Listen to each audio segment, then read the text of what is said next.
Há verdades na vida que permanecem ocultas sob camadas de aparências, tal qual joias enterradas em solo árido, esperando o momento preciso para serem desenterradas. Durante 5 anos de matrimônio com Ricardo Mendes, aprendi a arte da dissimulação, a ciência do silêncio estratégico e o valor inestimável de guardar segredos que poderiam, num instante propício, transformar humilhação em triunfo. Naquela noite de novembro de 2025, enquanto a chuva fina de São Paulo desenhava padrões melancólicos nas janelas panorâmicas de nosso apartamento na Faria Lima, eu não imaginava que todos os fragmentos dispersos de minha existência convergiriam numa única revelação devastadora. A mensagem chegou ao meu celular às 17 horas, numa terça-feira comum que se revelaria extraordinária. Janta importante hoje, 20 horas. 12 convidados internacionais. Vista algo discreto. A brevidade da comunicação de Ricardo não me surpreendeu. Nos últimos 3 anos, nossa relação havia se reduzido a instruções práticas, calendários compartilhados e a ocasional presença dele em eventos sociais, onde minha figura de esposa ainda se fazia necessária para compor a imagem de estabilidade que seus negócios exigiam. Respondi com um simples ok, essa palavra monossilábica que se tornara o vocabulário completo de nossa intimidade destruída. Não era incomum que Ricardo utilizasse nosso lar para reuniões de negócios. Nosso apartamento triplex, decorado por mim com o requinte que aprendi durante meus anos no Japão, servia perfeitamente aos propósitos dele de impressionar investidores e parceiros comerciais. As paredes revestidas em mármore Calacata, os lustres Murano que mandei buscar pessoalmente em Veneza, os quadros de Beatriz Milhazes e Vicky Muniz estrategicamente posicionados, tudo conspirava para criar uma atmosfera de sucesso discreto, aquele tipo de riqueza que não precisa gritar para ser notada. Ricardo jamais admitiu publicamente, mas sabia que sem meu toque refinado, sem minha capacidade de transformar espaços em experiências, ele ainda estaria recebendo clientes em salas de reunião corporativas impessoais. Dirigi-me ao closet que ocupava um cômodo inteiro do apartamento, aquele santuário de sedas e cachemires onde cada peça pendurada contava uma história de quem eu fora antes de me tornar a Sra. Mendes. Meus dedos deslizaram pelos cabides, passando pelos Chanels e Diors que Ricardo insistia que eu usasse em eventos de sua empresa, até encontrar um vestido que me pareceu apropriado para a ocasião. Um midi preto de lã italiana, de corte impecável mas sem ostentação, o tipo de peça que permite a quem o usa desaparecer sutilmente em segundo plano. Discreto como ele ordenara. Sempre obediente às suas instruções públicas, guardando minhas rebeliões para os espaços invisíveis de minha mente. Enquanto me vestia, observei meu reflexo no espelho veneziano que dominava uma parede do closet. Aos 32 anos, eu mantinha a mesma silhueta esbelta de meus 24, quando Ricardo me conhecera numa exposição de arte em Tóquio. Naquela época, eu era outra pessoa. Marina Takahashi Oliveira, mestranda em administração pela Universidade de Tóquio, fluente em 5 idiomas, com um futuro brilhante desenhado à minha frente como um mapa de possibilidades infinitas. Ele estava no Japão negociando a abertura de um escritório de sua consultoria financeira na Ásia, e me viu discutindo em japonês fluente com o curador da galeria sobre as influências do período Edo na arte contemporânea japonesa. Aproximou-se, fascinado, ele diria depois, por encontrar uma brasileira tão integrada àquela cultura milenar. Os 6 meses seguintes foram um turbilhão de romance intenso, promessas douradas e a sensação embriagante de ser desejada por um homem bem-sucedido, 11 anos mais velho, que parecia valorizar exatamente aquilo que me tornava única: minha inteligência, minha formação multicultural, minha ambição. Quando me pediu em casamento sob as cerejeiras em flor do Parque Ueno, eu disse sim sem hesitação, acreditando nas palavras dele de que construiríamos um império juntos, que meu MBA seria apenas o começo de uma parceria profissional e pessoal brilhante. Você será minha sócia na vida e nos negócios, prometera, o anel de diamantes cintilando em meu dedo como um selo daquela promessa. Retornamos ao Brasil 2 meses depois do casamento. Eu havia trancado meu mestrado, planejando concluí-lo remotamente ou transferi-lo para uma universidade brasileira. Ricardo garantiu que isso seria providenciado, que ele conhecia os melhores programas, os professores mais influentes. As semanas se transformaram em meses, os meses em anos, e aquele retorno aos estudos nunca se materializou. Sempre havia algo mais urgente. Um jantar importante que eu precisava organizar. Uma viagem de negócios para a qual minha presença era essencial para impressionar as esposas dos parceiros dele. Uma reforma no apartamento que exigia minha supervisão constante. Minhas habilidades foram sendo sutilmente redirecionadas de salas de reunião para salas de jantar, de análises de mercado para análises de menus, de apresentações em PowerPoint para apresentações em porcelana Hermès. A transformação foi tão gradual que quase não a percebi. Como a mudança imperceptível das estações, fui deixando de ser Marina Takahashi Oliveira, a profissional promissora, para me tornar simplesmente a Sra. Mendes, a esposa decorativa de um empresário em ascensão. Ricardo nunca foi cruel nessa metamorfose. Ao contrário, sempre foi generoso com elogios sobre minhas habilidades domésticas, sobre como eu organizava eventos impecáveis, sobre como minha presença elegante agregava valor à imagem dele. "Você tem um talento natural para isso", dizia, beijando minha testa com a condescendência de quem elogia uma criança por um desenho bem feito. E eu, de forma patética, sentia-me gratificada por esses migalhas de reconhecimento. A primeira vez que vi Melissa Andrade foi há 18 meses, numa festa de fim de ano da empresa de Ricardo. Ela havia sido contratada como diretora de marketing, uma posição que eu própria poderia ter ocupado caso tivesse seguido o caminho profissional que me fora prometido. 28 anos, loira de salão, com aquela confiança agressiva de quem cresceu frequentando clubes exclusivos e nunca precisou provar seu valor além de sua aparência. Ricardo a apresentou com entusiasmo excessivo. "Marina, esta é Melissa, nossa nova diretora de marketing. Uma mente brilhante." Ela apertou minha mão com força calculada, seus olhos azuis me avaliando da cabeça aos pés, concluindo rapidamente que eu não representava ameaça alguma. Nos meses seguintes, presenciei a progressão clássica de um caso extraconjugal corporativo. Ricardo começou a trabalhar até mais tarde. Suas viagens de negócios se multiplicaram, e o perfume que ele trazia em suas roupas mudou do meu Chanel No. 5 para algo mais jovem, mais artificial. Eu poderia ter confrontado, poderia ter exigido explicações, mas uma parte de mim, aquela parte covarde que eu desprezava, preferiu o conforto da negação. Afinal, enquanto ele mantivesse as aparências, enquanto eu continuasse sendo a senhora Mendes em público, eu ainda tinha uma identidade, ainda tinha um propósito, por mais vazio que fosse. A confirmação definitiva chegou de forma banal, como costumam chegar as grandes revelações. 3 meses atrás, encontrei em seu paletó um recibo de hotel. Não qualquer hotel, mas o Fasano, nosso hotel, onde havíamos passado nossa lua de mel, onde ele me levava para jantares românticos nos primeiros anos do casamento. A data do recibo era uma terça-feira comum, quando ele alegara ter ficado até tarde numa reunião estratégica. 2 diárias. Serviço de quarto para 2. Champagne Dom Perignon. A mesma marca que havíamos brindado em nosso casamento. Sentei-me no chão do closet com aquele pedaço de papel nas mãos trêmulas. E pela primeira vez em anos, permiti-me chorar. Não chorava pelo amor perdido.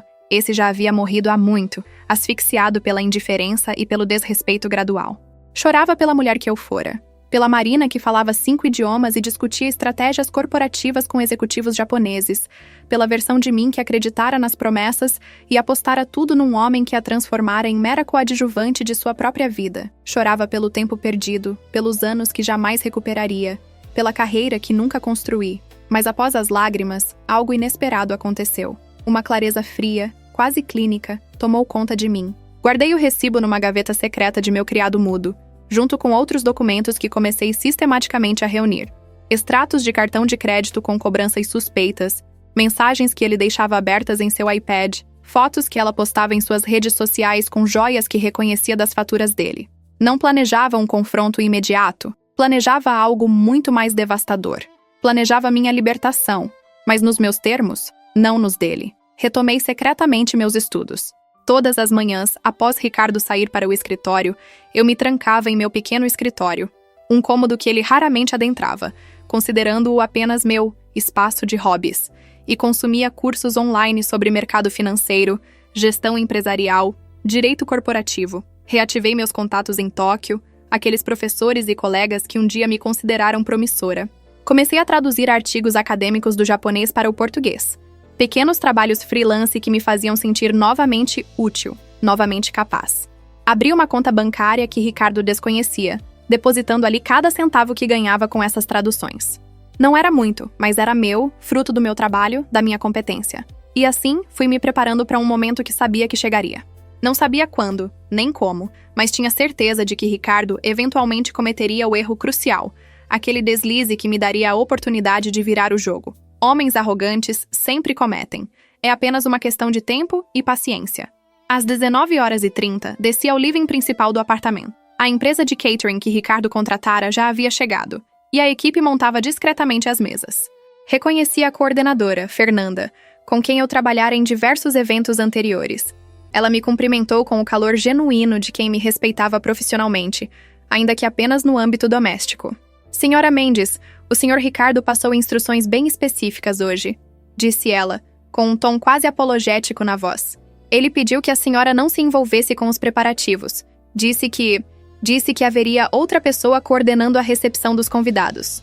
Outra pessoa. Melissa, obviamente. Senti o sangue ferver em minhas veias, mas mantive minha expressão serena, quase indiferente. Claro, Fernanda. Farei apenas o que meu marido solicitar. A palavra marido saiu de minha boca com um gosto amargo, mas minha voz permaneceu doce como mel. Ricardo chegou às 19h45 e não estava sozinho. Melissa entrou em nosso apartamento como se fosse a dona, usando um vestido vermelho justo, decote ousado demais para uma reunião de negócios, saltos altos que ecoavam possessivamente no piso de mármore. Ela carregava uma pasta executiva, detalhe cômico, considerando que eu duvidava que houvesse qualquer coisa de substância ali dentro, e um sorriso de triunfo mal disfarçado. Marina, Ricardo mal olhou para mim ao falar, já se dirigindo ao bar para servir um whisky. Melissa coordenará a recepção hoje. Você ficará responsável por servir a mesa. As palavras foram ditas com tanta casualidade, como se ele estivesse apenas me pedindo para trocar as toalhas do banheiro. Servir a mesa. Eu que organizara aquele lar, que escolhera cada peça de mobiliário, cada obra de arte, cada detalhe que agora impressionaria seus preciosos investidores. Servir a mesa enquanto sua amante fazia as honras de anfitriã. Certamente, respondi, minha voz não traindo a tempestade que rugia dentro de mim. Será um prazer servir nossos convidados. Melissa me lançou um olhar de vitória pura, seus lábios se curvando num sorriso que dizia claramente: eu venci, você perdeu. Ela se posicionou próxima à entrada, ajeitando o cabelo, preparando-se para receber os investidores como se fosse a senhora daquele espaço. E Ricardo, meu marido, o homem que prometera me fazer sua sócia na vida e nos negócios, observava a cena com aprovação, talvez até com satisfação pelo poder que exercia ao humilhar publicamente a esposa. Os primeiros convidados chegaram às 20 horas em ponto. Eram executivos europeus, alemães e franceses, acompanhados de suas esposas elegantemente entediadas. Melissa os recebeu com uma efusividade exagerada, seu português ainda marcado pelo sotaque paulistano dos bairros nobres, seu inglês competente, mas sem sofisticação. Ricardo fazia as apresentações. Minha colega, Melissa Andrade, nossa diretora de marketing. Colega. Não mencionava que eu, a esposa invisível que agora circulava com uma bandeja de canapés, tinha um MBA incompleto por uma das universidades mais prestigiadas da Ásia. Por volta das 20h15, um grupo de 4 homens entrou no apartamento, e meu coração literalmente parou por um momento. Eram japoneses, impecavelmente vestidos em ternos escuros de corte perfeito, e à frente deles estava um homem que eu não via há 8 anos, mas que reconheceria em qualquer lugar do mundo. Hiroshi Nakamura. Hiroshi fora meu orientador durante meu MBA em Tóquio, um professor brilhante, apenas 10 anos mais velho que eu, que havia se tornado algo mais que um mentor. Nosso relacionamento nunca ultrapassara os limites da propriedade acadêmica, mas havia uma conexão intelectual intensa, uma admiração mútua que beirava algo mais profundo. Quando anunciei meu retorno ao Brasil para casar com Ricardo, vi algo quebrar nos olhos de Hiroshi, uma desilusão que ele tentou esconder atrás de votos educados de felicidade. Takahashi-san será sempre bem-vinda para retornar e completar seus estudos, dissera ele em nossa despedida, usando meu nome de solteira com uma reverência que me fizera questionar pela primeira vez se estava tomando a decisão correta. Mas eu estava apaixonada, ou acreditava estar, e deixei Tóquio para trás. Deixei Hiroshi para trás. Deixei a mulher que eu estava me tornando para trás. E agora, 8 anos depois, Hiroshi Nakamura estava em minha sala de estar, não mais como professor universitário, mas claramente como um dos principais investidores daquela reunião. Nossos olhos se encontraram por uma fração de segundo e vi neles o mesmo choque que devia estar refletido nos meus. Ele desviou o olhar rapidamente, a disciplina japonesa assumindo o controle, sua expressão retornando à máscara polida de cortesia profissional. Ricardo, completamente alheio ao drama silencioso que se desenrolava, fez as apresentações com seu entusiasmo de vendedor. Senhores Nakamura, Yoshida, Tanaka e Sato, sejam muito bem-vindos. É uma honra recebê-los em minha casa. Melissa aproximou-se, estendendo a mão de forma efusiva demais para o padrão japonês.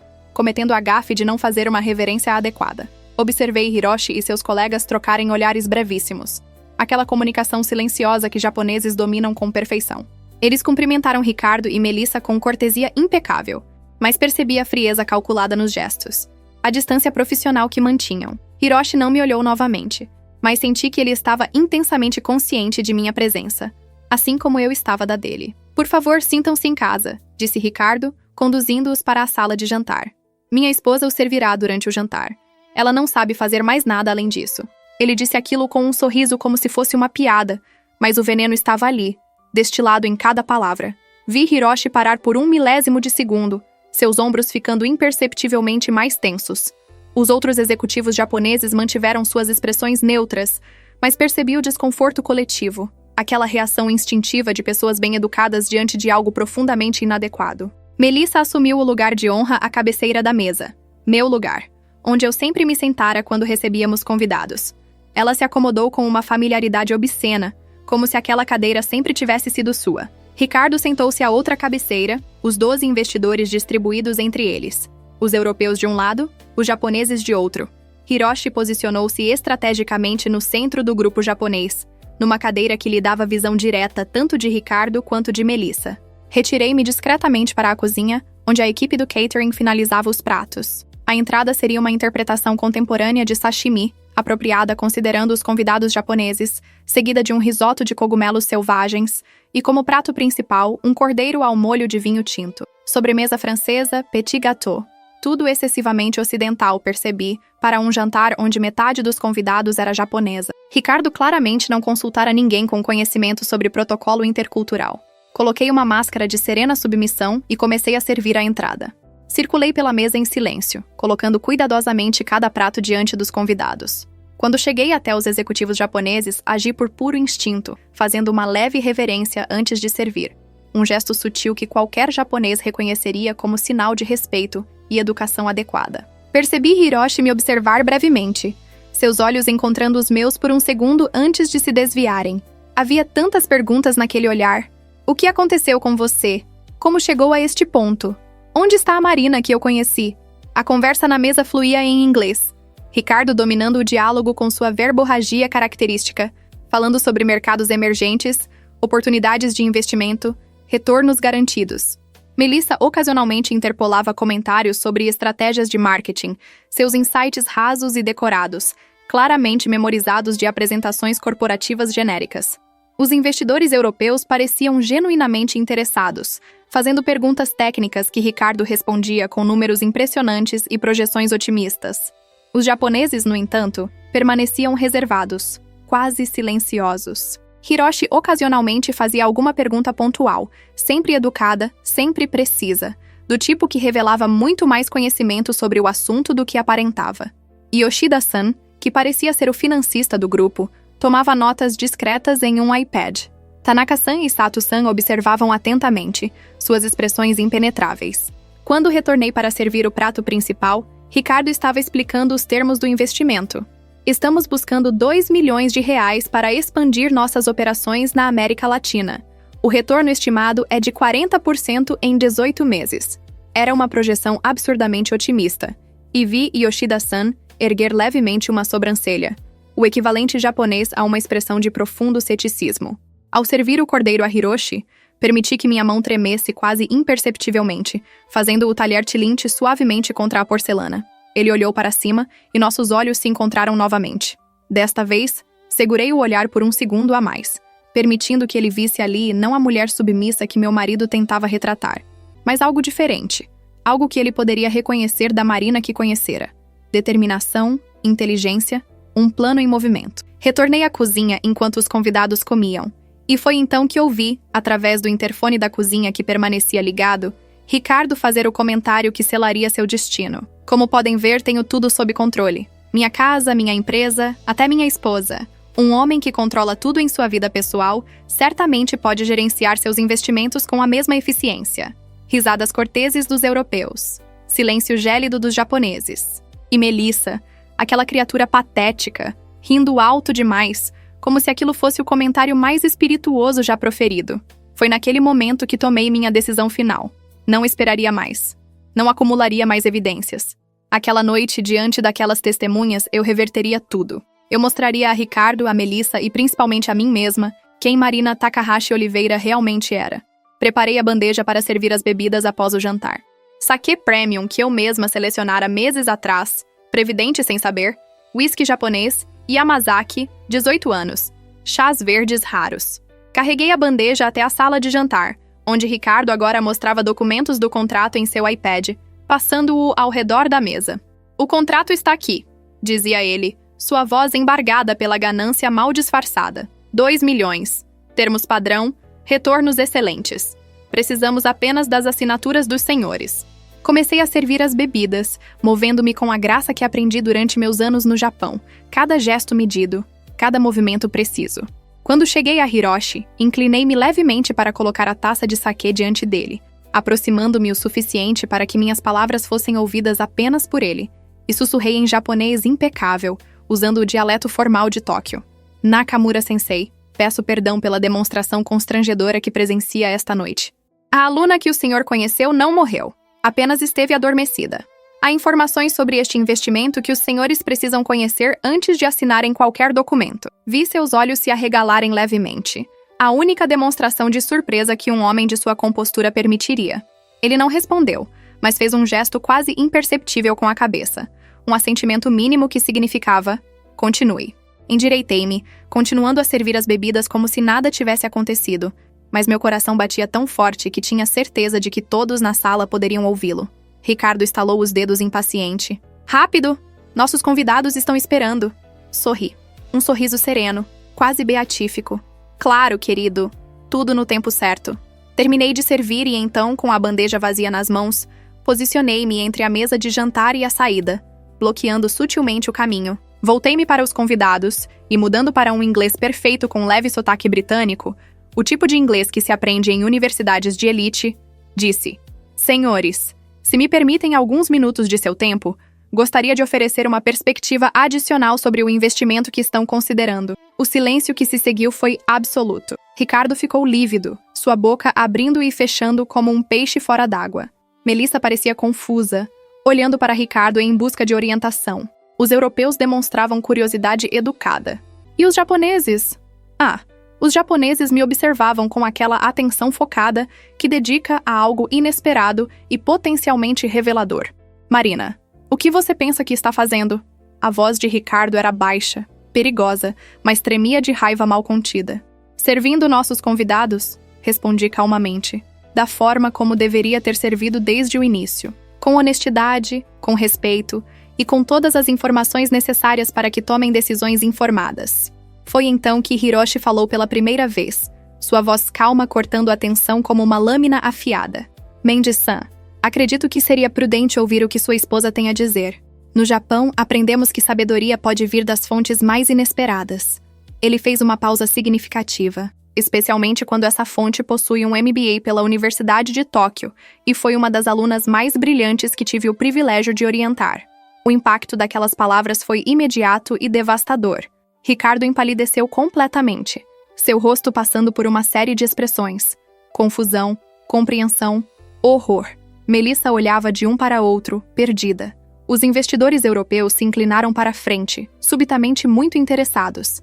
E os outros executivos japoneses observavam Hiroshi com renovado respeito, entendendo que algo significativo estava acontecendo. "Marina tem MBA?" A voz de Melissa era aguda, quase histérica. "Ela nunca mencionou..." "Por que mencionaria?" Hiroshi continuou, seus olhos fixos em Ricardo com uma intensidade gelada. "Aparentemente seu marido preferiu transformar uma profissional altamente qualificada em mera serviçal doméstica. Uma decisão bastante reveladora sobre seu caráter e julgamento." Era minha vez. Respirei fundo, sentindo como se estivesse prestes a saltar de um precipício, sem saber se havia um paraquedas ou um abismo me esperando. Mas não havia mais volta. Apenas avanço. "Senhores", comecei, minha voz firme e clara. "Antes de assinarem qualquer contrato, há 3 coisas que precisam saber sobre a empresa de meu marido e sobre este investimento específico." E então, metódica e precisamente, comecei a desmontar o império de mentiras que Ricardo construíra, tijolo por tijolo. História. Parte 2. A primeira revelação que fiz naquela noite foi a mais devastadora. Não por sua complexidade, mas por sua simplicidade brutal. Caminhei até o aparador onde Ricardo deixara sua pasta executiva, abri-a com a familiaridade de quem conhece cada canto daquela casa e retirei uma série de documentos que eu mesma havia copiado secretamente ao longo dos últimos 3 meses. Minha transformação em esposa invisível tivera pelo menos uma vantagem. Ricardo deixara de me considerar uma ameaça, permitindo que eu transitasse livremente por seu escritório doméstico, visse papéis deixados sobre a mesa, ouvisse conversas telefônicas que ele assumia que eu não compreenderia. Primeira revelação, anunciei, distribuindo cópias dos balanços financeiros pelos convidados. A empresa de consultoria financeira de Ricardo apresenta um déficit operacional de R$340 mil nos últimos 6 meses. As projeções de retorno de 40% que ele apresentou não têm base em dados reais, mas em suposições extremamente otimistas que não consideram a perda consistente de clientes nos últimos 2 trimestres. Vi Ricardo levantar-se bruscamente, a cadeira rangendo contra o piso de mármore. Isso é confidencial! Você não tem direito de acessar documentos da minha empresa! Sua voz estava alterada, o verniz de controle completamente rachado. Documentos que você deixa abertos em seu escritório doméstico, em nossa residência compartilhada? Respondi calmamente. Documentos que, como sua esposa em regime de comunhão parcial de bens, tenho todo o direito legal de acessar? Voltei-me para os investidores. Verifiquem os números da página 3. Notarão que os maiores clientes de Ricardo rescindiram contratos nos últimos 4 meses. A razão oficial foi reestruturação interna, mas tenho e-mails que documentam que a verdadeira razão foi desconfiança em suas projeções excessivamente otimistas e falta de resultados concretos. Yoshida-san já estava percorrendo os documentos com olhos de águia, sua expressão tornando-se cada vez mais grave. Ele disse algo em japonês para Hiroshi, que assentiu sombriamente. Os investidores europeus trocavam olhares alarmados, folheando rapidamente os papéis diante deles. Melissa tentou intervir, sua voz esganiçada. Ela está sabotando a reunião. Ricardo, faça algo. Segunda revelação, continuei, implacável, retirando outro conjunto de documentos de dentro de meu vestido discreto, onde os mantivera escondidos durante toda a noite. Ricardo planeja usar 80% do investimento solicitado não para expandir operações, como alegou, mas para cobrir dívidas pessoais acumuladas. Fiz uma pausa, olhando diretamente para meu marido. Dívidas que incluem um apartamento de 200 metros quadrados em Pinheiros, comprado em nome de uma empresa de fachada, mas cujo beneficiário real é a senhorita Melissa Andrade, aqui presente. O silêncio que se seguiu foi sepulcral. Melissa ficou da cor de cera, sua boca abrindo em protesto mudo. Ricardo parecia à beira de um colapso, seu rosto transitando entre vermelho de raiva e branco de pânico. "Isso é mentira!" gritou Melissa, levantando-se tão abruptamente que derrubou sua taça de vinho, o líquido vermelho espalhando-se pela toalha branca como sangue. "Ela está inventando essas acusações porque está com ciúmes." "Ciúmes?" Minha voz era fria como gelo. De uma mulher que se contenta em ser mantida com dinheiro de investidores enganados? Dificilmente. Coloquei outro documento sobre a mesa. Esta é a escritura do apartamento registrada em cartório há 6 meses. A empresa compradora, RMA Investimentos Labeida, tem como únicos sócios Ricardo Mendes e Melissa Andrade. Curiosamente, a mesma estrutura societária que ele pretende usar para receber o investimento dos senhores. Hiroshi pegou o documento, examinou-o meticulosamente. Então passou para Yoshida-san, que fez o mesmo. A comunicação silenciosa entre os japoneses era eloquente. Estavam testemunhando não apenas má gestão financeira, mas fraude deliberada. Um dos investidores europeus, um alemão robusto chamado Klaus Müller, falou pela primeira vez, seu inglês carregado de sotaque germânico. "Herr Mendes, isto é muito perturbador. Você apresentou projeções que agora descobrimos serem, como dizer, fantasiosas? E planeja desviar fundos de investimento para despesas pessoais?" "Não são despesas pessoais." Ricardo tentou se defender, sua voz desesperada. "O apartamento é um investimento estratégico, uma propriedade que valorizará e está no nome de sua amante." Cortei, minha voz cortante como navalha. "Perdoem-me, senhores, pela natureza sórdida destas revelações, mas acredito que investidores merecem conhecer o caráter completo das pessoas a quem confiam seu capital." Foi então que Hiroshi falou novamente, desta vez em japonês, dirigindo-se diretamente a mim. "Takahashi-san, o que a motivou a preservar essas informações e revelá-las desta maneira? Certamente havia formas menos dramáticas de proceder." Respondi em japonês igualmente fluente, sentindo a língua familiar fluir de volta à minha boca como água após anos de seca. Nakamura Sensei, durante anos permiti que este homem me reduzisse a uma sombra de quem eu era. Descobri sua traição, sua desonestidade, suas mentiras, e mesmo assim permaneci em silêncio, acumulando evidências, esperando o momento adequado. Quando soube que os investidores desta noite incluíam japoneses, pesquisei seus nomes. Quando descobri que o sensei estaria presente, compreendi que o universo me oferecia não apenas vingança, mas redenção. O sensei me conheceu quando eu ainda acreditava em mim mesma. Preciso que me veja recuperar essa pessoa. Vi emoção genuína cruzar o rosto normalmente impassível de Hiroshi.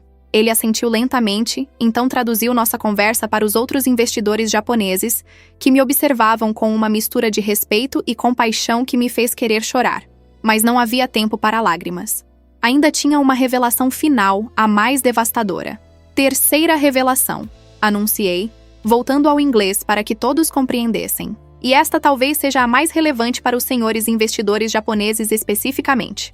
Olhei diretamente para Hiroshi. Ricardo afirmou que sua empresa tem expertise em mercados asiáticos, que está preparado para expandir operações para o Japão e outros países da região. Correto? Ricardo não respondeu, mas sua expressão confirmava. Melissa permanecera sentada, parecendo uma boneca quebrada, todo o seu triunfo anterior evaporado. A verdade, continuei, é que Ricardo não fala uma palavra de japonês, não compreende a cultura empresarial asiática, não tem contatos reais em Tóquio, Seul ou Xangai. Toda a expertise asiática que ele alegou ter veio de mim. Nos primeiros anos de nosso casamento, eu traduzia documentos para ele, facilitava contatos com meus colegas e professores no Japão, explicava nuances culturais em negociações. Era meu conhecimento, minha rede de relacionamentos, minhas habilidades que ele vendia como suas. Fiz uma pausa, deixando a informação assentar. Quando decidiu me reduzir a uma serviçal doméstica, Ricardo perdeu acesso a toda essa expertise. Os contratos asiáticos que ele alegou ter em andamento? Não existem. Os parceiros japoneses que mencionou em sua apresentação inicial? Eram contatos meus que ele perdeu quando deixei de fazer as intermediações. Senhores investidores japoneses, se assinarem este contrato esperando entrada facilitada no mercado asiático, descobrirão que estão financiando um homem sem qualquer capacidade real de entregar o que promete. Tanaka-san, que permanecera silencioso durante toda a reunião, falou pela primeira vez, em inglês impecável. Senhora, Mendes, a senhora ainda mantém esses contatos em Tóquio? Sua rede de relacionamentos permanece ativa? Era a pergunta que eu esperava. A porta que eu precisava que se abrisse. Sim, respondi simplesmente. Nos últimos meses, retomei discretamente comunicação com antigos colegas e professores. Inclusive, olhei para Hiroshi. Retomei meus estudos à distância. Estou há 3 meses de completar o MBA que abandonei há 8 anos. Vi o orgulho brilhar nos olhos de Hiroshi, tão intenso que teve que desviar o olhar. Os outros executivos japoneses conversavam rapidamente entre si em sua língua natal, e capturei fragmentos. Recursos desperdiçados, potencial não reconhecido, má gestão de capital humano. Ricardo finalmente recuperou alguma compostura, ou pelo menos a ira lhe devolveu a voz. Vocês vão acreditar nela? Numa mulher ressentida que está claramente tentando arruinar minha empresa por vingança pessoal? Melissa, diga algo. Mas Melissa parecia ter se recolhido completamente, encolhida em sua cadeira, o vestido vermelho que antes parecia tão ousado agora parecendo apenas patético. Ela claramente não fora informada sobre a extensão das manobras financeiras de Ricardo, e a menção do apartamento a deixara obviamente desconfortável. Talvez estivesse começando a perceber que não era uma conquistadora triunfante, mas apenas outra vítima da manipulação dele. Klaus Müller levantou-se, recolhendo seus documentos. Herr Mendes, acho que não preciso dizer que nenhum dos investidores europeus prosseguirá com este contrato. Sua apresentação foi, na melhor das hipóteses, enganosa, e na pior, fraudulenta. Boa noite. Ele fez uma reverência formal para mim. Frau Mendes, obrigado por sua honestidade. Lamento que tenha sido necessário tanto para que a verdade viesse à tona. Os outros europeus o seguiram. Uma procissão silenciosa de oportunidades perdidas e pontes queimadas. Em questão de minutos, apenas os investidores japoneses, Ricardo, Melissa e eu, permanecíamos na sala de jantar. O contrato de 2 milhões de reais ainda estava sobre a mesa, intocado, um monumento à ambição frustrada. Yoshida-san finalmente falou, sua voz medida e precisa. Mendes-san, acredito que nossa reunião chegou ao fim.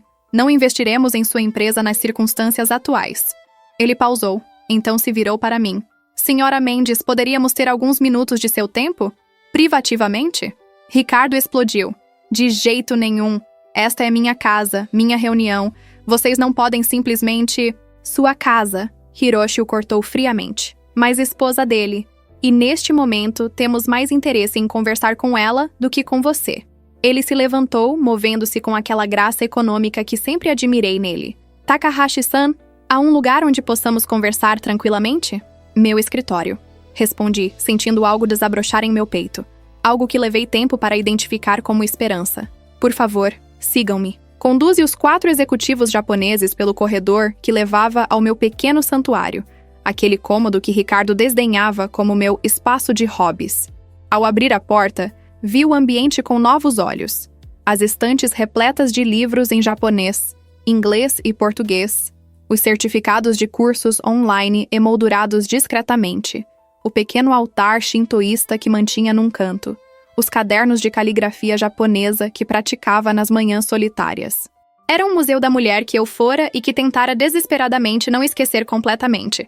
Hiroshi entrou por último, fechando a porta atrás de si. Seu olhar percorreu o ambiente lentamente e vi reconhecimento e tristeza em sua expressão. Você guardou tudo, disse em japonês, sua voz suave. Guardou a Marina que conheci. Tentei, respondi na mesma língua, sentindo lágrimas finalmente escaparem. Sensei, eu tentei tanto. Mas cada dia era como apagar um pouco mais de mim mesma, até que olhava no espelho e não reconhecia quem estava ali. Ele deu um passo à frente como se quisesse me abraçar, mas se conteve, lembrando-se da presença de seus colegas. Em vez disso, fez uma reverência profunda. O tipo de reverência que um sensei faz apenas a alguém que respeita como igual. Você não se perdeu, Takahashi-san. Estava apenas esperando o momento certo para ressurgir. Yoshida-san, sempre pragmático, direcionou a conversa para assuntos práticos. Senhora Mendes, perdoe a franqueza, mas precisamos entender sua situação completamente. Você pretende divorciar-se? Sim, respondi sem hesitação. Esta noite foi o fim de qualquer ilusão de que este casamento poderia ser salvo, não apenas pela infidelidade, mas pelo desrespeito fundamental, pela maneira como ele tentou apagar quem eu sou. E financeiramente? Você tem recursos independentes? Pensei na conta bancária secreta, nos poucos milhares de reais que acumulara com traduções freelance. Algum, admiti. Não muito. A maior parte de nossos bens está em nome de Ricardo ou em propriedade conjunta. O processo de divórcio será complicado. Os 4 homens trocaram olhares, aquela comunicação silenciosa que testemunhara durante o jantar. Então Tanaka-san, que eu começava a entender era o advogado do grupo, falou: considerando que você expôs fraude que nos poupou de um investimento catastrófico, sinto que temos uma dívida com você. Permitiria que meu escritório a representasse no divórcio? Sem custos? Fiquei atônita. Eu não posso aceitar tal generosidade. É demais. Não é generosidade, corrigiu Hiroshi. É justiça. E talvez seja também um investimento. Ele olhou para seus colegas, que assentiram. Takahashi-san, temos uma proposta para você. Mas primeiro preciso perguntar. Você ainda quer trabalhar em negócios internacionais? Ainda tem aquela ambição que vi há 8 anos? Meu coração acelerou. Mais do que nunca. Estes anos não a destruíram. Apenas a tornaram mais intensa, mais focada. Eu sei o que perdi, sensei. E sei o que quero recuperar. Yoshida-san abriu sua pasta executiva, retirando o documento. Há 3 anos, estabelecemos um fundo de capital de risco com foco em conectar empresas japonesas ao mercado latino-americano. Buscamos alguém baseado no Brasil, fluente em japonês e português, com profundo entendimento de ambas as culturas empresariais. Alguém com formação em administração e finanças. Até agora, não encontramos a pessoa ideal. Ele me entregou um cartão de visitas. Acredito que acabamos de encontrar. Olhei para o cartão em minhas mãos trêmulas. Nakamura Yoshida Ventures. Investimento internacional. O logo era elegante, profissional, real. Vocês estão me oferecendo um emprego? Estamos oferecendo uma parceria, corrigiu Hiroshi. Não como funcionária, mas como sócia minoritária. 5% de participação inicial, com possibilidade de aumento baseado em performance. Você seria diretora de operações para a América Latina, baseada em São Paulo, respondendo diretamente a Yoshida-san e a mim. Salário inicial de R$40 mil mensais, mais bônus atrelados a deals fechados. R$40 mil. Era mais que o dobro do que Ricardo ganhava em seus melhores meses. Era independência financeira imediata. Era validação. Era tudo que eu renunciara quando disse sim àquele pedido de casamento sob as cerejeiras em flor. Há uma condição, acrescentou Sato-san, falando pela primeira vez desde que entramos no escritório. Você deve completar seu MBA. Não negociamos esse ponto. 3 meses, você disse? Providenciaremos tudo o que for necessário para que você se dedique exclusivamente aos estudos nesses 3 meses. Então, assume a posição. E o divórcio? Minha voz era pequena, ainda processando a magnitude do que estava acontecendo. Será processado simultaneamente, garantiu Tanaka-san. Meu escritório tem parceiros em São Paulo que são especialistas em direito de família. Começaremos imediatamente. Dada a evidência de má-fé financeira e infidelidade, tenho confiança de que conseguiremos uma dissolução favorável. Olhei para cada um daqueles homens, esses quase estranhos que, em questão de horas, estavam me oferecendo não apenas um emprego, mas uma vida completamente nova. Uma segunda chance. Uma oportunidade de me tornar novamente quem eu fora destinada a ser. Por quê? Perguntei finalmente. Por que investir tanto em alguém que vocês mal conhecem? Foi Hiroshi quem respondeu. E ao fazê-lo, vi em seus olhos algo além de respeito profissional. Algo que talvez sempre estivera ali, esperando pacientemente. Porque há 8 anos conheci uma das mentes mais brilhantes que já tive o privilégio de ensinar. Alguém que compreendia intuitivamente conceitos que outros lutavam para dominar.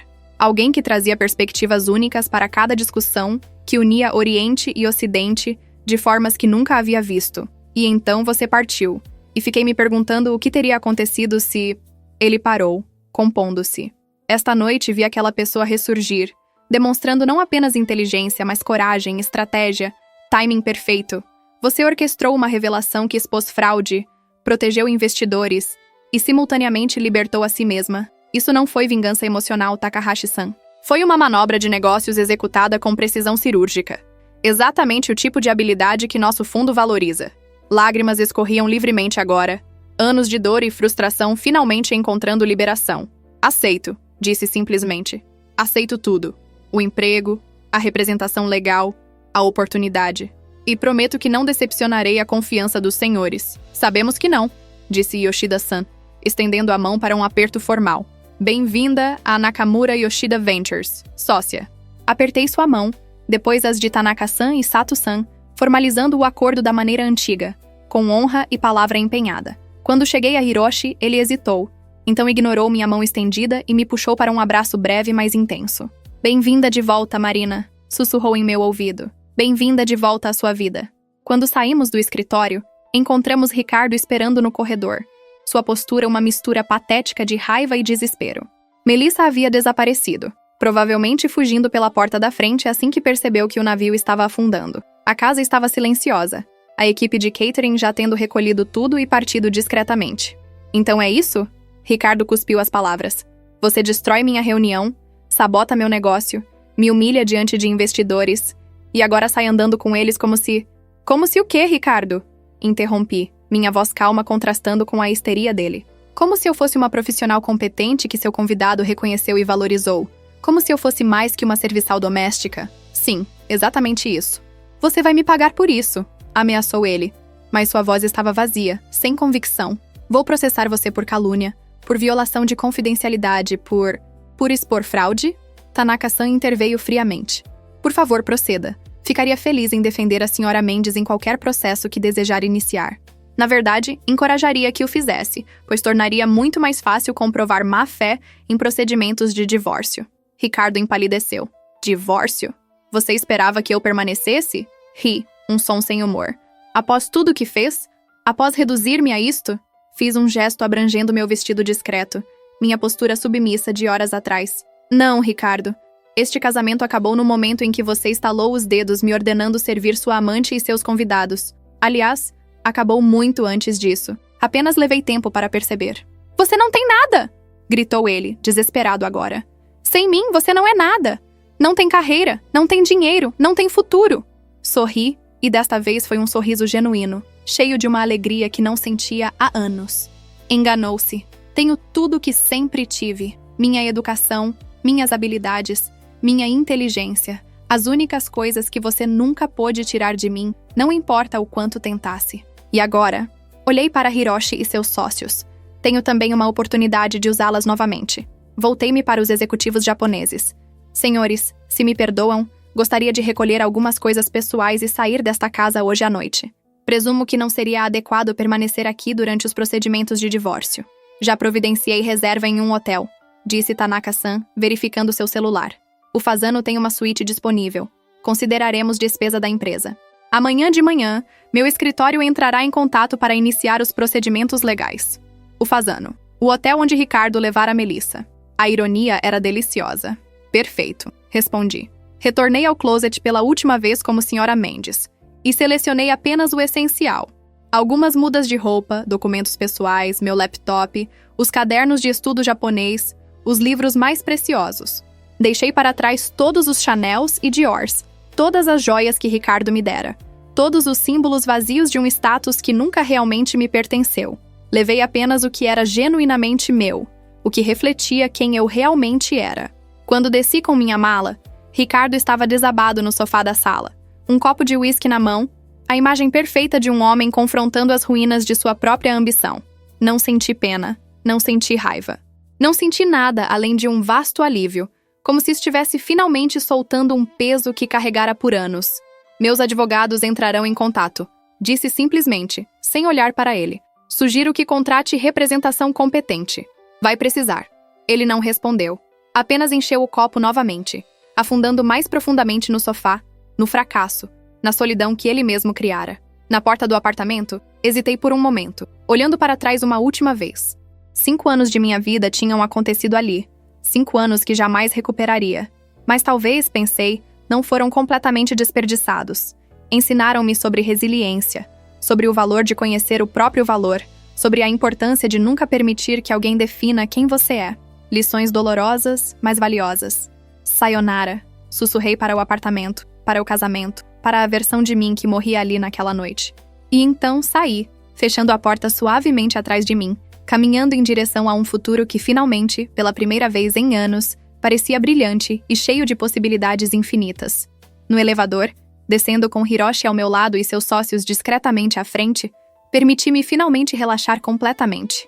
A adrenalina que me sustentara durante toda a noite começou a se dissipar, deixando em seu lugar uma exaustão profunda, mas também uma paz que não sentia há muito tempo. Você está bem? Hiroshi perguntou suavemente em japonês, suas mãos quase tocando as minhas antes de recuar, respeitoso da propriedade mesmo numa situação tão não convencional. Pela primeira vez em anos, respondi honestamente. Acho que estou a caminho de estar bem. Não ainda, talvez não por algum tempo, mas a caminho. O processo de divórcio pode ser difícil, advertiu ele, emocional e logisticamente. Mas Tanaka-san é excepcional. Ele cuidará de você. E os 3 meses até eu assumir a posição? O que faço nesse tempo? Estuda, ele disse simplesmente. Completa seu MBA. Reconecta-se com quem você é. E talvez... Hesitou, então continuou. Talvez me permita levá-la para jantar ocasionalmente. Profissionalmente, claro. Para discutir sua futura posição, prepará-la para as responsabilidades. Olhei para ele, para aquele homem que representava simultaneamente meu passado e meu futuro, que conhecera a melhor versão de mim e agora testemunhara a pior, e que ainda assim estava me oferecendo não piedade, mas respeito. Profissionalmente, concordei, sabendo que ambos entendíamos que havia algo mais ali, algo que precisaria esperar até que eu estivesse completamente livre, completamente inteira novamente. Adoraria. O elevador chegou ao térreo. As portas se abriram para o lobby reluzente e, além dele, as luzes da cidade piscavam através das janelas de vidro. São Paulo em toda a sua complexidade caótica, cheia de perigos, mas também de promessas.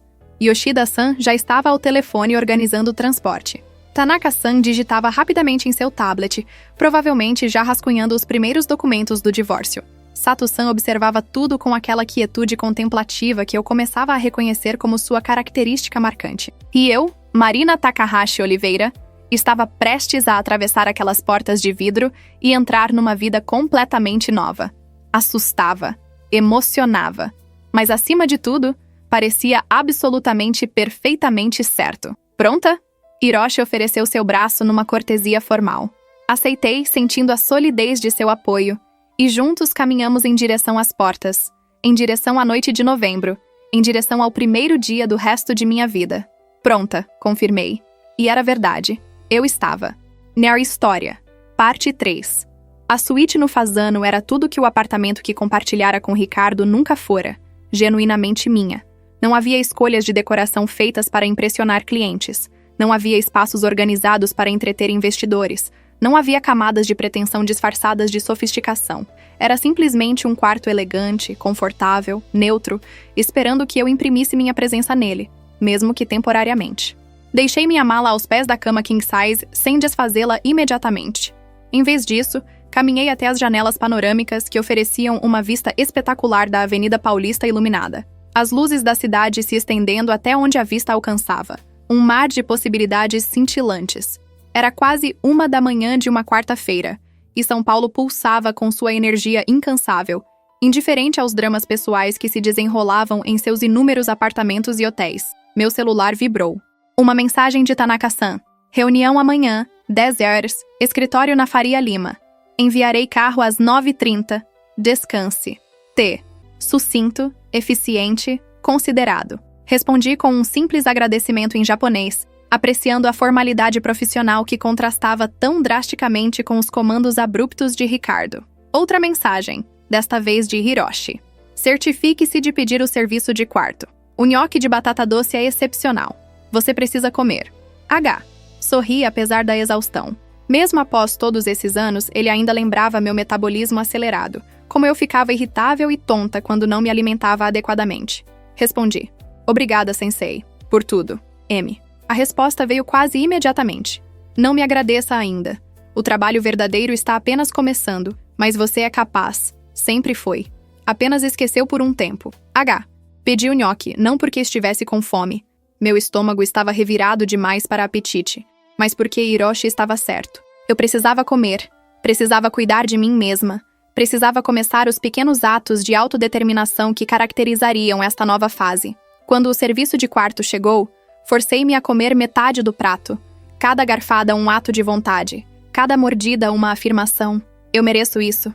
Eu mereço cuidar de mim. Depois, finalmente, permiti-me chorar. Não as lágrimas contidas e silenciosas que derramara no closet meses atrás ao descobrir o recibo do hotel, mas soluços profundos e catárticos que sacudiam todo o meu corpo, liberando anos de humilhação acumulada, de sonhos abandonados, de identidade suprimida. Chorei pela Marina de 24 anos que acreditara nas promessas de Ricardo. Chorei pela Marina de 26 anos que começara a perceber que algo estava errado, mas escolhera a negação.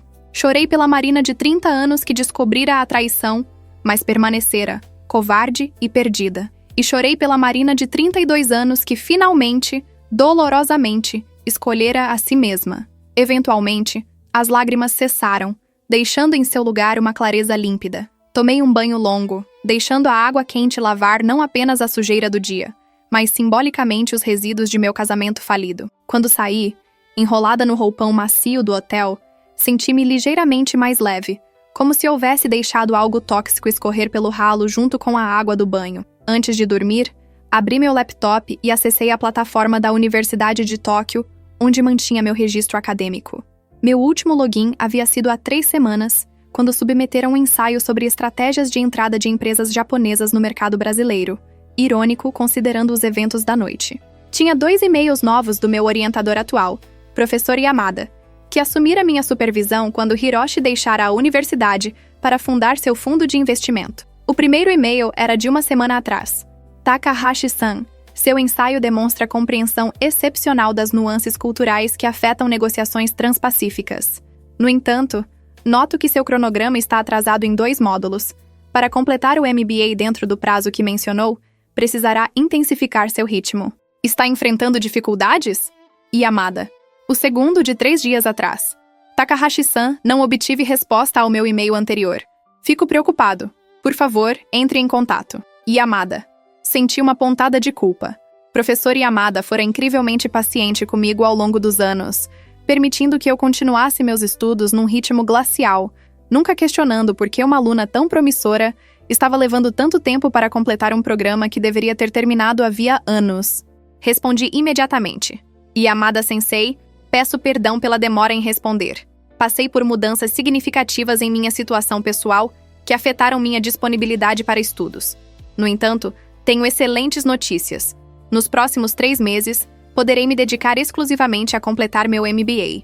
Estarei submetendo trabalhos acelerados e gostaria de discutir a possibilidade de antecipar minha defesa de dissertação. Há muito que explicar, e peço permissão para uma videochamada quando for conveniente ao senhor. Com profundo respeito, Marina Takahashi Oliveira.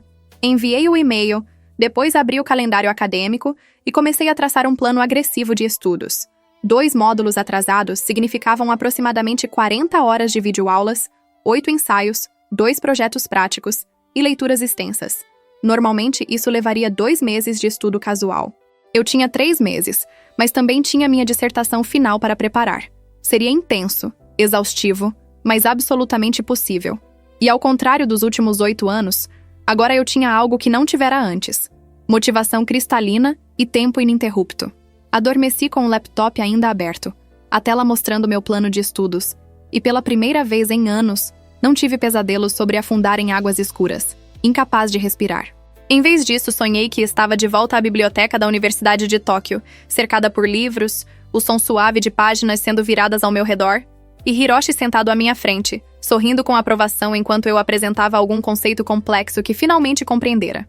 Acordei às 7 da manhã com meu celular tocando. Era um número desconhecido, mas o código de área era de São Paulo. Atendi com cautela. Senhora Mendes? Uma voz feminina, profissional. Meu nome é doutora Paula Alcântara, do escritório Tanaka. Souza em Associados. O Dr. Tanaka me designou para representá-la em seus procedimentos de divórcio. Tenho disponibilidade para uma reunião preliminar às 9 horas, antes de sua reunião com o Dr. Tanaka às 10. Isso seria conveniente? Sim, perfeitamente. Respondi, já saindo da cama e mentalmente calculando quanto tempo precisaria para me arrumar. Estarei pronta. Excelente. Enviarei os documentos preliminares por e-mail nas próximas 20 minutos. Por favor, revise-os antes de nossa reunião. Até logo. Os documentos chegaram conforme prometido, e enquanto tomava café e me vestia, escolhendo um terno cinza carvão que não usava há anos, apropriadamente profissional, li cada página meticulosamente.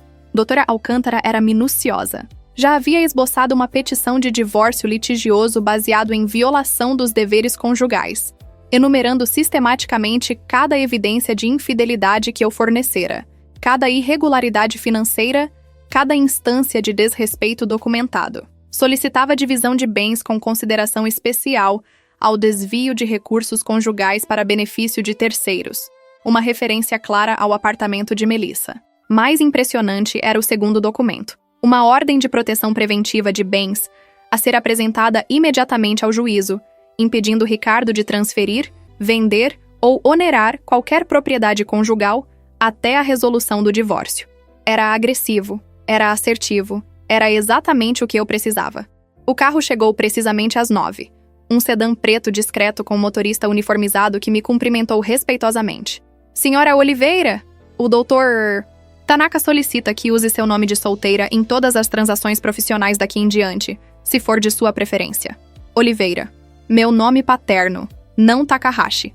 Esse era materno, japonês, a herança de minha mãe que se casara com meu pai brasileiro e me criara bilíngue, bicultural, confortável em transitar entre mundos, e definitivamente não Mendes. Nunca mais Mendes.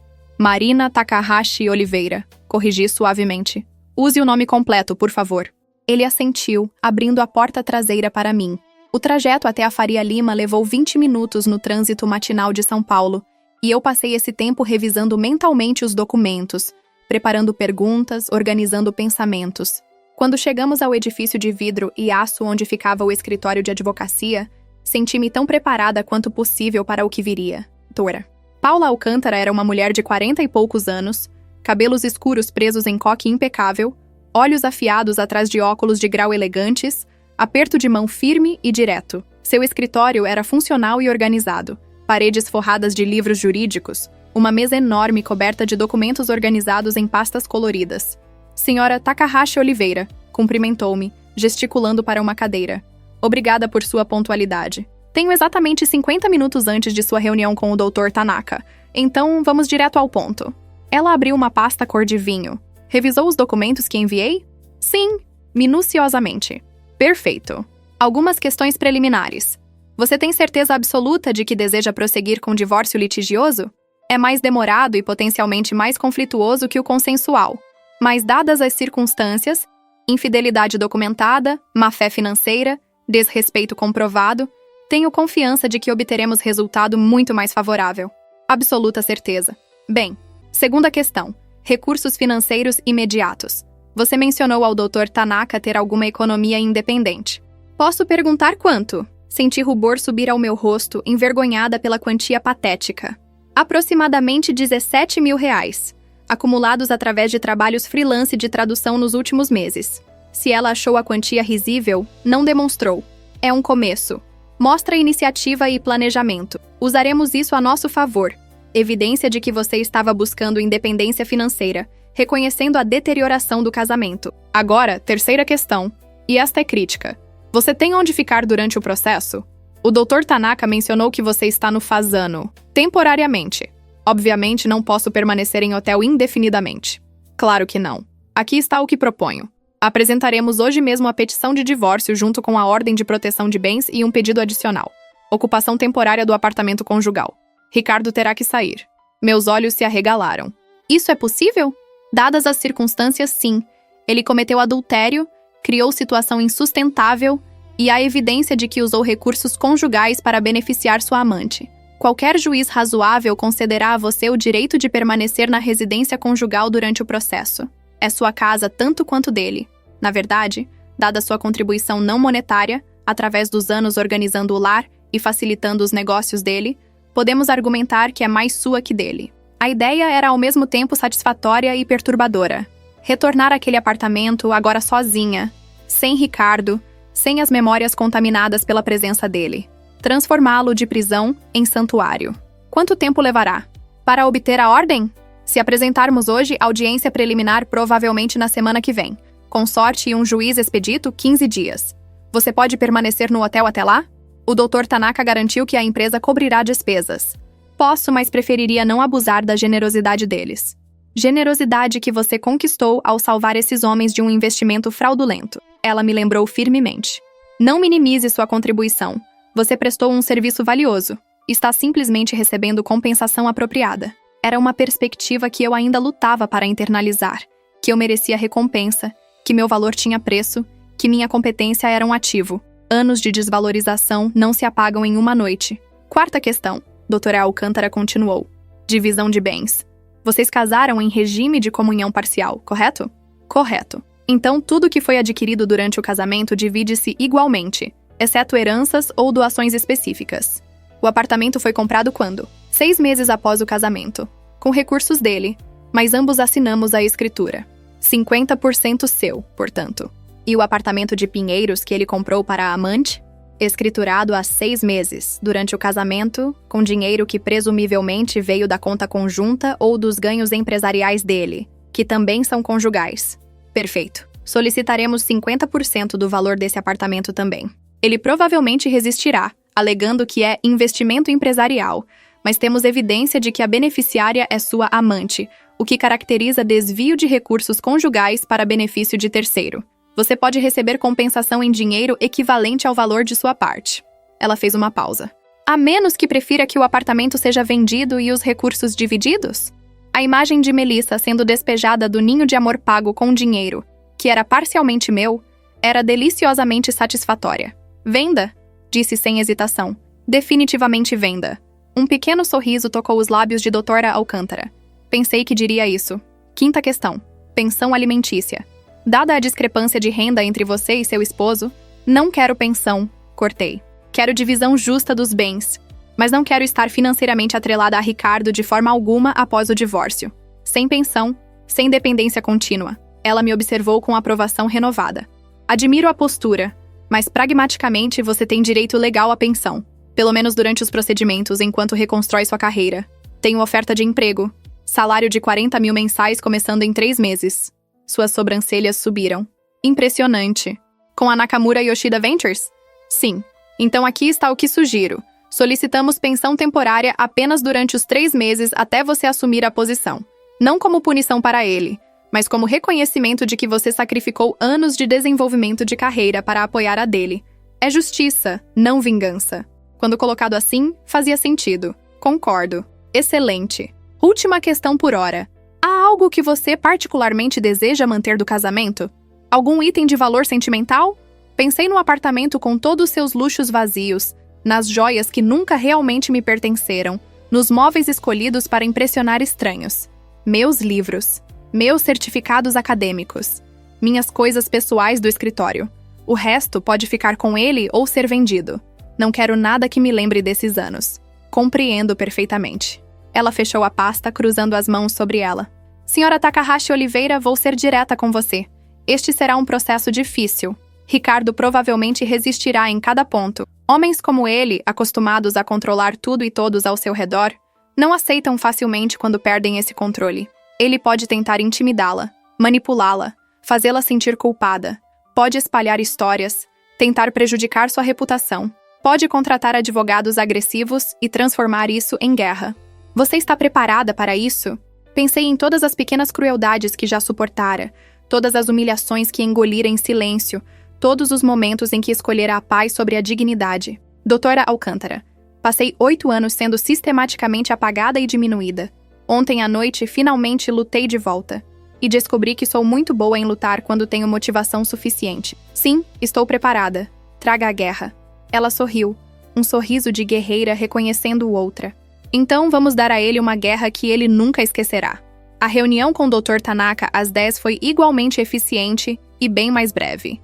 Ele revisou os termos de meu futuro emprego, explicou os próximos passos em termos corporativos, formalização de contrato, abertura de CNPJ para minha participação societária, preparações para minha transição para o cargo. Yoshida-san participou por videoconferência de Tóquio, apesar do fuso horário inconveniente, para me apresentar formalmente à equipe japonesa através da tela.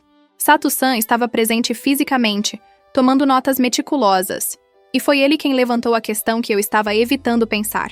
Takahashi-san, você terá que manter contato com Mendes-san durante os procedimentos de divórcio. Isso pode ser desconfortável, dadas as circunstâncias. Se precisar de suporte adicional, estamos à disposição. Obrigada, Sato-san. Toda a comunicação será através de advogados. Doutora Alcântara já instruiu que não devo falar diretamente com Ricardo sob nenhuma circunstância. Sábia precaução, concordou Tanaka-san. Homens enfrentando consequências de seus atos podem ser imprevisíveis. A reunião concluiu ao meio-dia. Tanaka-san perguntou se eu gostaria de almoçar com eles, mas declinei educadamente, alegando necessidade de começar meus estudos acadêmicos. A verdade era que precisava de tempo sozinha, para processar tudo o que estava acontecendo, para me acostumar com esta nova realidade que se desenrolava tão rapidamente. Retornei ao hotel, pedi salada e sashimi pelo serviço de quarto, e passei a tarde mergulhada em leituras acadêmicas. Foi reconfortante, quase meditativo, deixar minha mente se concentrar em conceitos abstratos, estratégias de mercado, teorias de gestão intercultural, análises de risco. Às 6 da tarde, meus olhos ardiam e minha mente estava saturada, mas eu completara todo o material de leitura do primeiro módulo atrasado. Meu celular tocou. Hiroshi. Boa tarde, Takahashi-san. Espero não interromper. De forma alguma, sensei. Estava precisando de uma pausa. Excelente. Yoshida-san e eu gostaríamos de convidá-la para jantar. Nada formal. Apenas uma refeição entre colegas, uma oportunidade de discutir sua futura posição sem a pressão de reuniões corporativas. Hesitei. Parte de mim queria aceitar imediatamente, ansiosa pela companhia, pelo retorno à vida social intelectualmente estimulante. Outra parte alertava que era cedo demais, que eu estava emocionalmente frágil demais, que precisava estabelecer limites profissionais claros antes que linhas fossem borradas. Sensei, aprecio imensamente o convite, mas preciso ser honesta. Estou num estado emocional bastante vulnerável no momento. Meu casamento terminou há menos de 24 horas. Estou processando anos de muitas coisas. E você é... Parei, procurando palavras. Você representa muito para mim. Mentor, inspiração e talvez, eventualmente, quando eu estiver mais inteira, algo mais. Mas agora, preciso tempo para me reconstruir sozinha antes de considerar qualquer tipo de relacionamento, mesmo que apenas profissional intenso. Silêncio do outro lado. Então, suavemente. Marina, sua honestidade é uma de suas qualidades mais admiráveis. E você está absolutamente correta. Eu me precipitei. Deveria ter considerado que você precisa de espaço para curar. Perdoe meu entusiasmo inadequado. Não há nada a perdoar. E não estou recusando permanentemente. Apenas pedindo tempo. Tempo que você terá, quanto precisar. A oferta de emprego permanece, nossa parceria profissional permanece, e quando você estiver pronta, se estiver pronta, para explorar qualquer coisa além disso, eu estarei aqui. Sem pressão, sem expectativas. Obrigada, sensei, por compreender. Por agora, sua voz ficou levemente mais formal, mais profissional. Concentre-se em seus estudos e em seu divórcio. Quando estiver pronta para discutir trabalho seriamente, me avise. Até lá, saiba que você tem nossa total confiança e suporte. Desliguei sentindo uma mistura de alívio e perda. Parte de mim queria correr para aquele jantar. Queria a companhia, queria a validação. Mas aprendi, dolorosamente, que pular de um relacionamento para outro sem tempo para me redescobrir seria repetir erros do passado. Quando me casei com Ricardo, mal conhecia a mim mesma. Não cometeria esse erro novamente. Os dias seguintes estabeleceram uma rotina que se tornaria familiar pelos próximos 3 meses. Acordava às 7, estudava até meio-dia, almoçava levemente, estudava das 2 às 6, jantava, depois dedicava as noites a trabalhos práticos e ensaios. Doutora Alcântara me atualizava diariamente sobre o progresso do divórcio.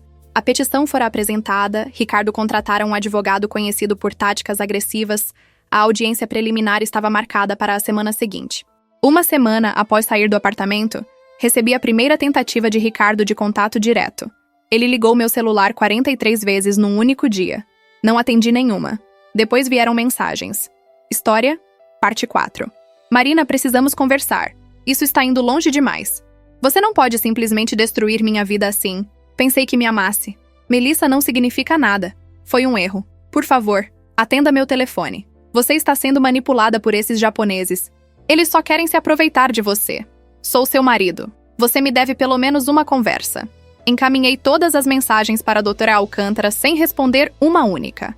Ela as adicionou ao processo como evidência de assédio. Quando Ricardo apareceu no lobby do Fasano numa tarde de quinta-feira, exigindo me ver, a segurança do hotel, previamente instruída, o removeu educadamente, mas firmemente. Mais evidência documentada. A audiência preliminar foi exatamente tão desconfortável quanto eu antecipara. Ricardo chegou acompanhado de seu advogado, um homem de 50 e poucos anos, terno caro, expressão predatória.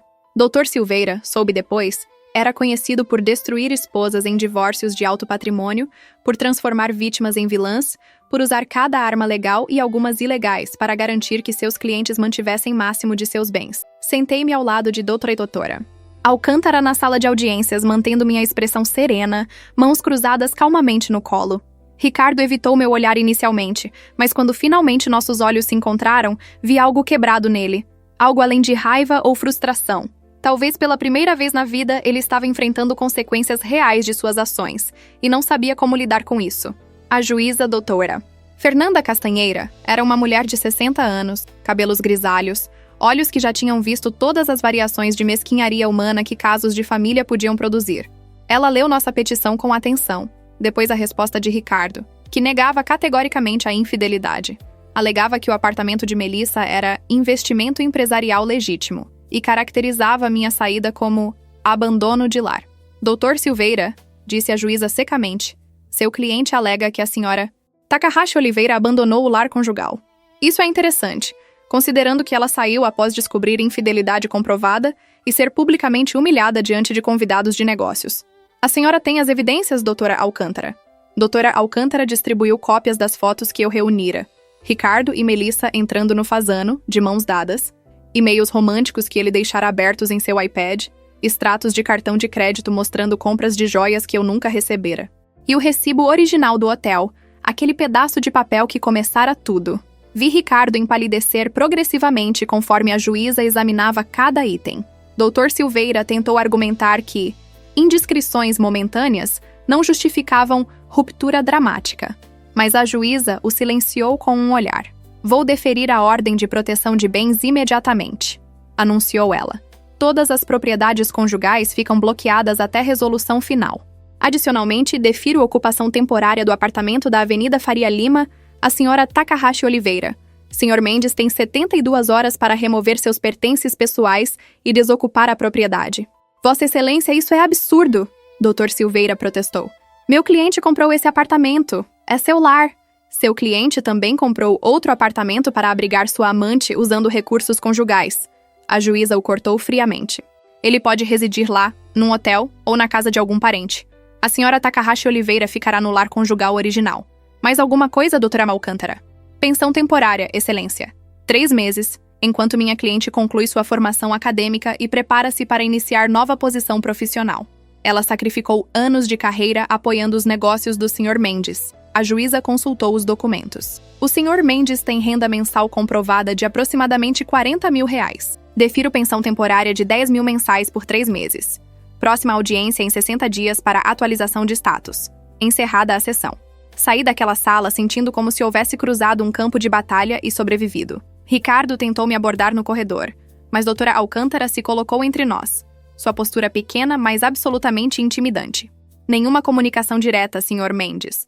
Tudo através de seu advogado. Violar essa instrução resultará em novas ações legais. 72 horas depois, retornei ao apartamento da Faria Lima. Doutora Alcântara insistiu em me acompanhar, junto com um oficial de justiça para garantir que Ricardo cumprira a ordem de desocupação. Ele cumprira, mas não sem deixar sua marca. O apartamento estava devastado, não fisicamente. Nada fora quebrado ou vandalizado, mas ele levara tudo o que podia. Móveis, eletrodomésticos, obras de arte, até as cortinas das janelas. Deixara apenas o que a lei exigia como bens essenciais. Uma cama, um sofá velho que estava no quartinho de hóspedes, alguns pratos e panelas básicos. O apartamento triplex de luxo que eu decorara meticulosamente agora parecia um esqueleto, ecos de seu antigo esplendor.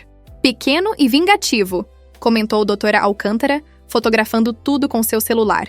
Perfeito. Mais evidência de má-fé. Vamos adicionar isso ao processo. Solicitar compensação por danos morais. Mas estranhamente, olhando para aquele espaço vazio, não senti raiva ou tristeza. Senti liberação. Todas aquelas coisas bonitas que Ricardo levara nunca foram realmente minhas. Foram armadilhas douradas, gaiolas elegantes. Agora, com elas removidas, o apartamento era genuinamente meu para reimaginar, para reconstruir do jeito que eu quisesse. Está tudo bem, disse a doutora Alcântara. Deixe-o ficar com as coisas. Eu não queria nada disso de qualquer forma. Ela me olhou com uma expressão que misturava admiração e preocupação. Você precisa de móveis. Uma cama, pelo menos. Tenho uma cama. E esse sofá serve. O resto vou adquirindo aos poucos, com meu dinheiro. Escolhas minhas. Naquela noite, dormi pela primeira vez em semanas em algo que não era cama de hotel. A cama que Ricardo deixara era do quarto de hóspedes. Um colchão firme demais e lençóis baratos que ele nunca se dignaria a usar. Para mim, era perfeita. Era minha. Os 2 meses seguintes estabeleceram um ritmo que era simultaneamente exaustivo e profundamente satisfatório. Acordava no apartamento vazio, estudava cercada por livros espalhados no chão, já que Ricardo levara às estantes, almoçava rapidamente, estudava mais. Doutora Alcântara me atualizava semanalmente sobre o progresso do divórcio. Ricardo estava resistindo em cada ponto, mas a evidência era esmagadora. O apartamento de Melissa fora avaliado. Metade do valor seria meu. As contas bancárias estavam sendo auditadas. O fim estava à vista, apenas meses distante. Professor Yamada, encantado com meu progresso acelerado, concordou em antecipar minha defesa de dissertação. Passei 6 semanas preparando uma tese sobre estratégias de adaptação cultural em joint ventures nipo-brasileiras. Essencialmente, destilando tudo o que aprendera através de minha própria vida bicultural, academicamente fundamentada e empresarialmente aplicável. Hiroshi manteve sua promessa de espaço. Comunicávamos-nos apenas profissionalmente. E-mails curtos sobre minha futura posição, documentos que precisava revisar, preparações para assumir o cargo. Mas ocasionalmente havia pequenos gestos que revelavam que ele pensava em mim de formas além do profissional. Um livro sobre negociações interculturais entregue no apartamento com um bilhete simples. Pensei que poderia achar interessante. H. Um artigo acadêmico que ele publicara, coautoria com Yoshida-san, sobre capital de risco em mercados emergentes, com uma seção que citava insights que eu compartilhara anos atrás como sua aluna. 2 meses e meio após deixar Ricardo, defendi minha dissertação por videoconferência com um painel de professores da Universidade de Tóquio. Eram 2 da manhã em São Paulo, meio-dia em Tóquio. Sentei-me sozinha em meu apartamento vazio, laptop posicionado sobre caixas de papelão que serviam como mesa improvisada, vestindo blazer profissional da cintura para cima e pijama da cintura para baixo, e apresentei 2 anos de pesquisa em 40 minutos de japonês acadêmico fluente. As perguntas que se seguiram foram rigorosas, desafiadoras, exatamente como deveriam ser. Professor Yamada me pressionou sobre metodologia. Outro professor questionou minhas conclusões sobre hierarquia em ambientes corporativos japoneses.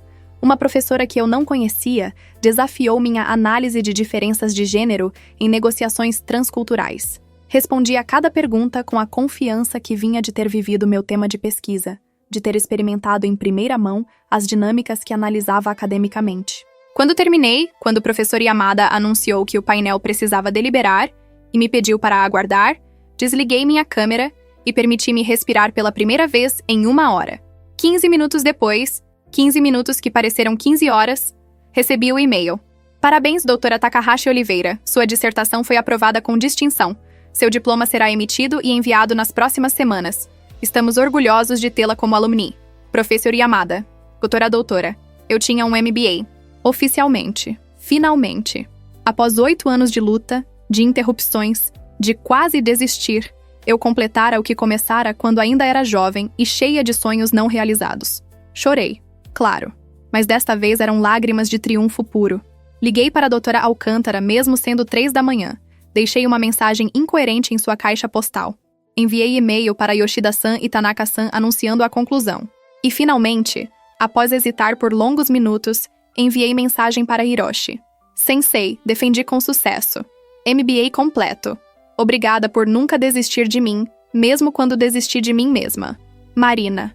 A resposta veio em segundos, como se ele estivesse acordado esperando. Nunca duvidei nem por um momento. Parabéns, doutora Takahashi Oliveira.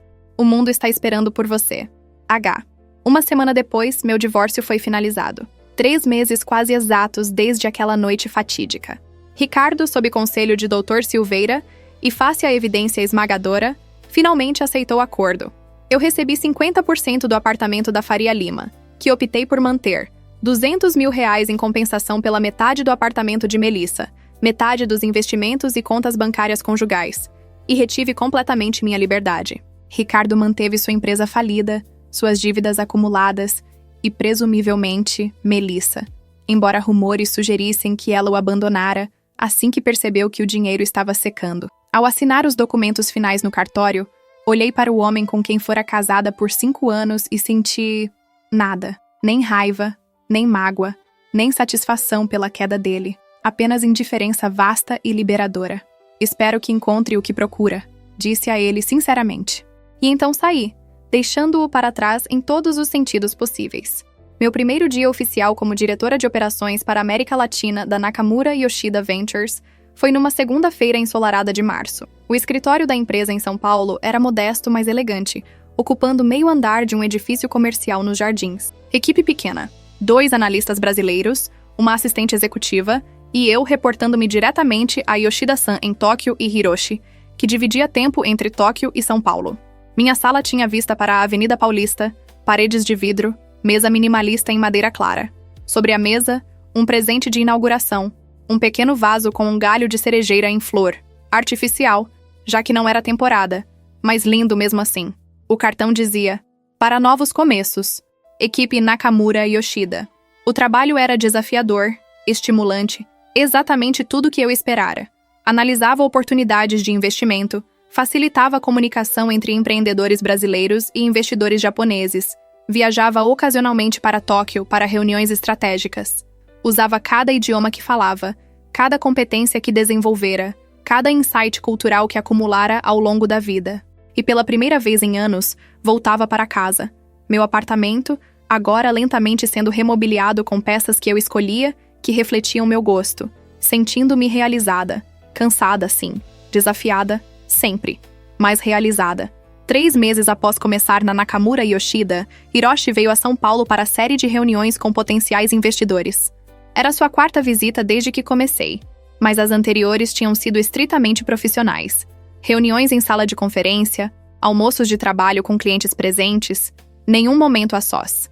Mas desta vez, após concluir a última reunião de uma sexta-feira, ele hesitou ao recolher seus documentos. Marina, começou. E o uso de meu primeiro nome, sem o formal Takahashi-san, fez meu coração acelerar. Você está mais inteira agora? Soube imediatamente ao que ele se referia. Nossa conversa meses atrás, meu pedido por tempo para me reconstruir sozinha. Mais inteira, confirmei. Não completamente, talvez. Acho que reconstrução é processo contínuo, mas mais inteira do que estava. Certamente inteira o suficiente para ter conversas que estava evitando. Então me permita convidá-la para jantar? Não como seu supervisor, não como seu mentor, mas como como Hiroshi. Como um homem que admirava você há 8 anos e que está ainda mais admirado agora, tendo testemunhado sua resiliência, sua força, sua capacidade de ressurgir de cinzas e se tornar algo ainda mais extraordinário. Deveria ter hesitado. Deveria ter considerado as implicações profissionais, as complicações de relacionamento entre sócia minoritária e sócio principal, as dinâmicas de poder. Mas olhei para aquele homem que nunca me diminuíra, que sempre vira e valorizara minha competência, que oferecera não salvação, mas oportunidade de me salvar, e soube que a hesitação seria covardia disfarçada de cautela. Adoraria jantar com você, Hiroshi.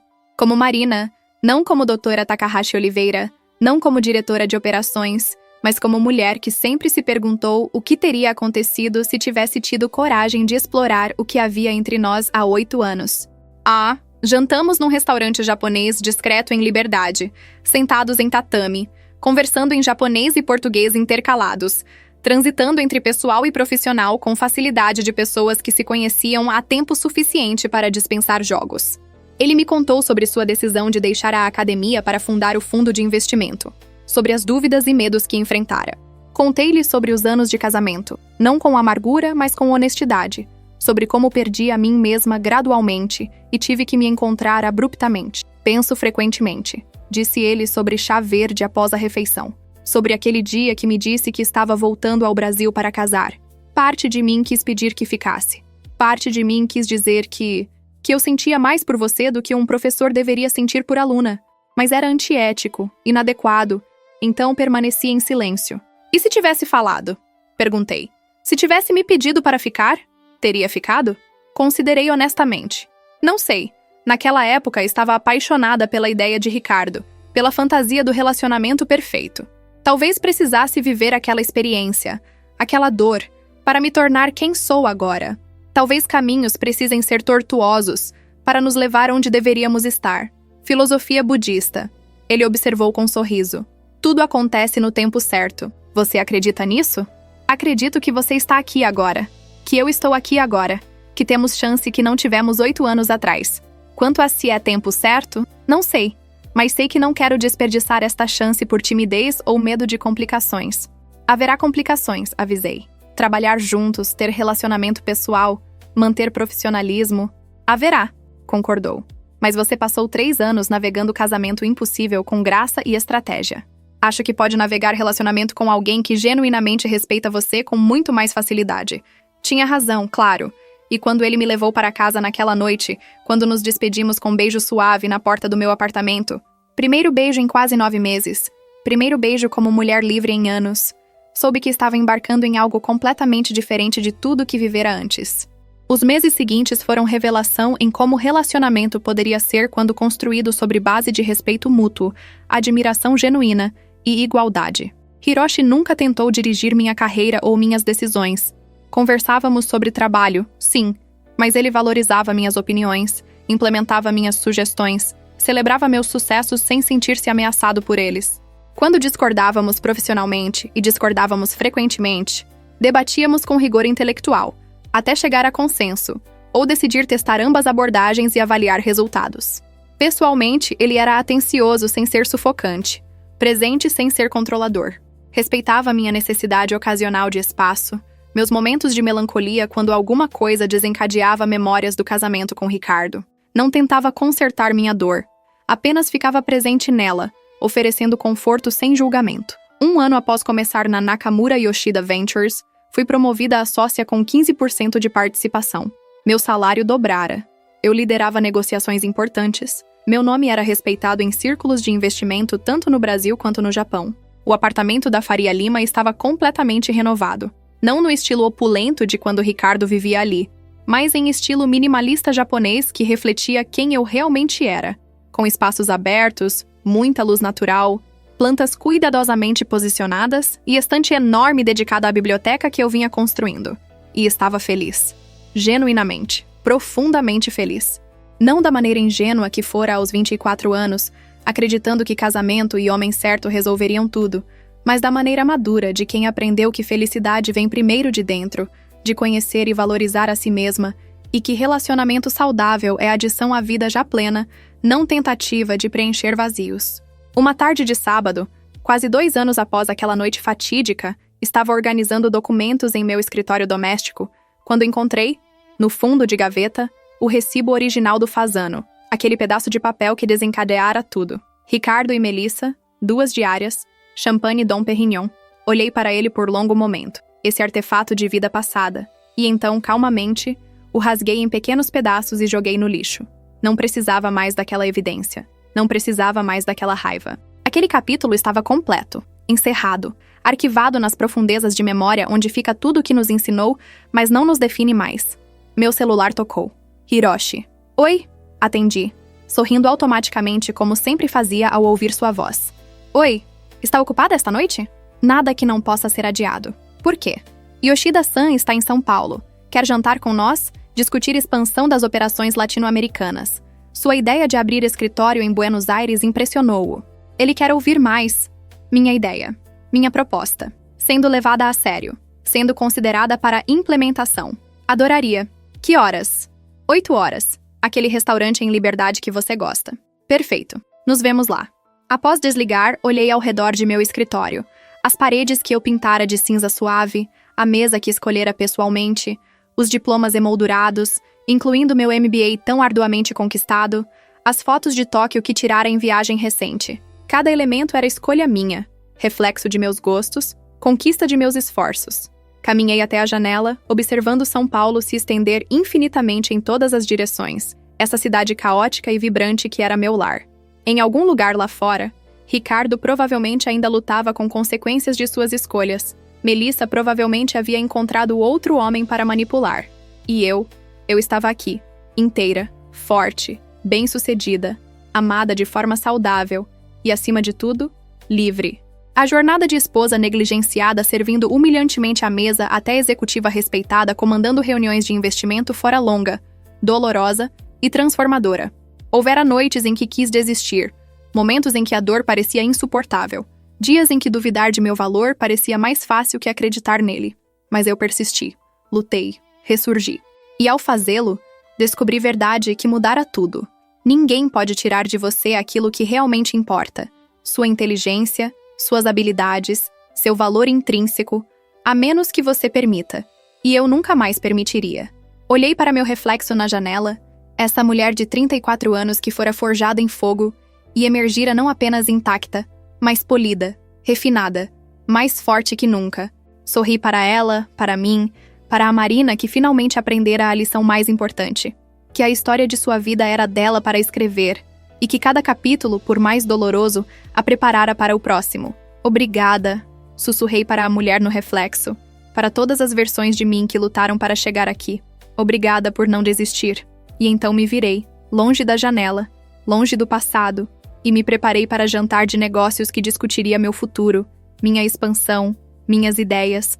Preparei-me como doutora Marina Takahashi Oliveira, diretora de operações para a América Latina, sócia da Nakamura Yoshida Ventures, mulher de negócios respeitada, sobrevivente, vencedora. Preparei-me para o próximo capítulo de história que era inteira e completamente minha.